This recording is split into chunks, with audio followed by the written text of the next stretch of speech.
তাকশাইরু মিনহু জুলুদুল্লাযীনা ইয়াখশাউনা রাব্বাহুম। আমার কোরআন এমন, যার অন্তরের মধ্যে আমি আল্লাহর ভয় আছে এমন ব্যক্তি আমার কোরআন শুনলেই তার শরীরের চামড়ার উপরে যেই পশম, এই পশমগুলো পর্যন্ত দাঁড়িয়ে যাবে, শিহরিত হবে। সুম্মা তালিনু জুলুদুহুম ওয়া কুলুবুহুম ইলা যিকরিল্লাহ।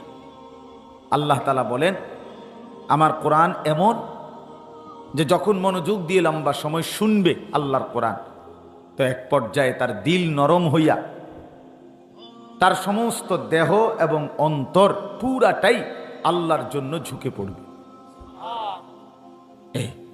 তাহলে এই ছিল মাকসাদ। দিলটা নরম হবে, চোখ দিয়ে পানি ঝরবে, সারা দেহ আল্লাহকে সেজদা দেওয়ার জন্য নুয়ে পড়বে। এই ছিল কোরআন।